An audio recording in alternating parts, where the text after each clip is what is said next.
Prophet of Allah ever spoke about it. That this had to be saved until the very last prophet. What is there so important about a one-eyed man? There was a one-eyed man in 1967 who was a very good general. Moshe Dayan. There was a one-eyed man who led the British fleet to defeat the French at Trafalgar. Lord Nelson. So one-eyed men could do great things. So what is there so significant about Dajjal's one eye? Maybe it is not to be understood literally. Let's see. Dajjal has the word kafir written between his eyes on his forehead. Kafir. And every mu'min will be able to read it. Oh? So what about those who are not mu'min? Don't they have eyes too? How come they can't read? And this one can read. Maybe he's not reading with these eyes, Maybe. Let's see. Every mu'min will be able to read it, whether he is katib, can read and write, or ghair katib. He cannot read and write, he'll still be able to read it. So now it's clear. Now it's clear. He's not reading with these eyes. If he's not reading with these eyes, with which eyes is he reading? Do we have any other eyes beside these eyes? Do we have any other ears beside these ears? Once you can answer that question, you have penetrated the major ground of attack of Dajjal. Dajjal sees with one eye indicates that Dajjal has only external vision. And therefore knowledge comes only from external vision, the external senses. Dajjal is blind in the right eye indicates that Dajjal is internally blind. The Quran says, many ayat, the Quran says that the heart, when the heart has Iman in it, and when Allah confers upon it Nur, like Maulana Abdul Alim Siddiqui rahimahullah, when Allah confers upon it Nur, then the heart can see, and the heart can hear. And so Dajjal is blind in the right eye, Dajjal is internally blind.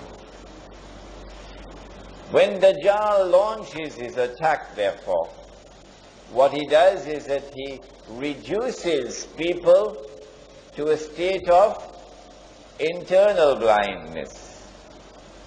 They see with only their external vision now. But said the Prophet ﷺ, Dajjal comes with two things. What are the two things? A handphone and a computer?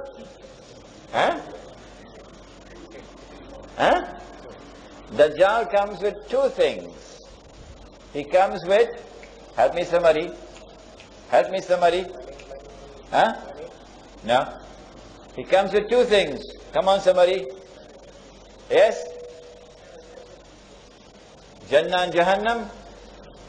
He comes with a river and a fire, says the Prophet ﷺ. He comes with a river and a fire.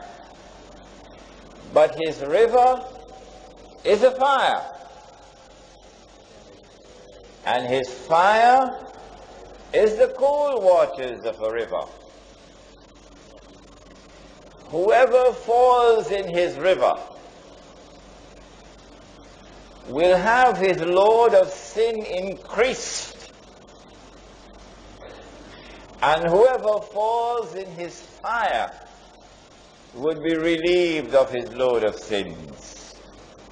In other words, the age of DAJJAL will be an age in which appearance and reality would be completely different from each other.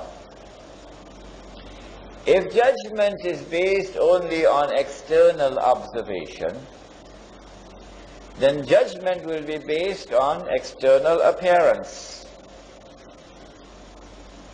But the internal reality is different. And so judgment would be wrong. And this is why Surah Al-Kahf has given us the story of, come on somebody, of Musa alayhi salam and Khidr alayhi salam. Musa alayhi salam, because of a certain answer that he gave, we don't have the time to tell you the story now.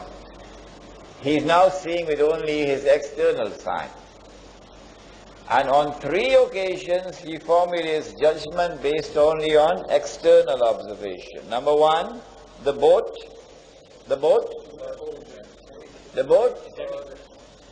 How come only some people are shaking their heads and the others are looking at me strangely? Do you read Surah Al-Kahf?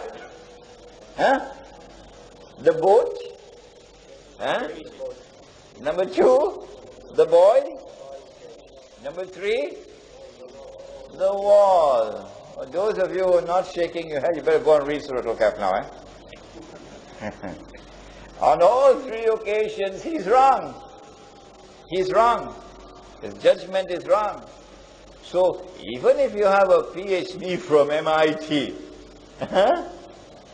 if your judgment is based only on knowledge which is externally derived, then in the age of DAJJAL, you'll be wrong.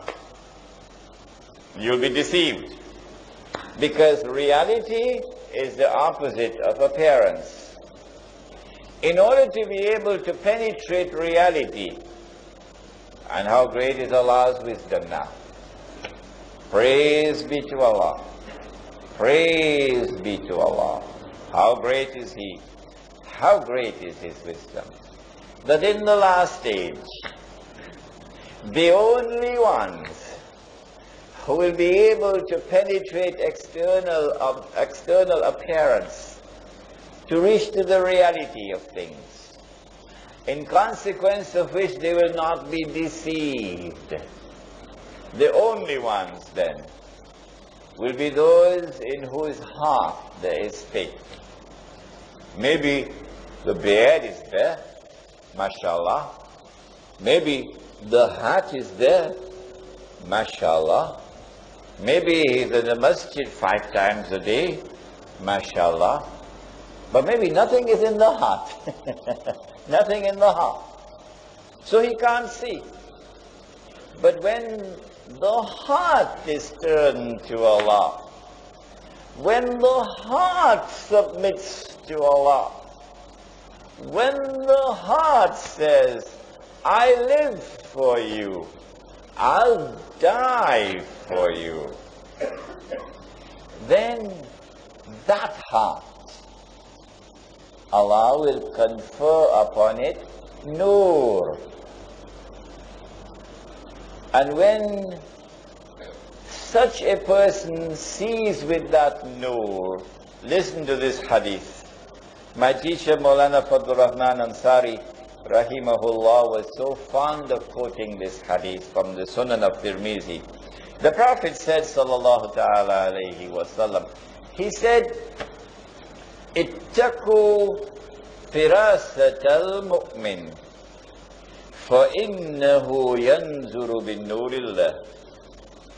Fear that awesome, intuitive, internal, spiritual insight of the true mu'min. Because when he sees with the nur of Allah. And so this is Dajjal's major weapon, to reduce people to internal blindness.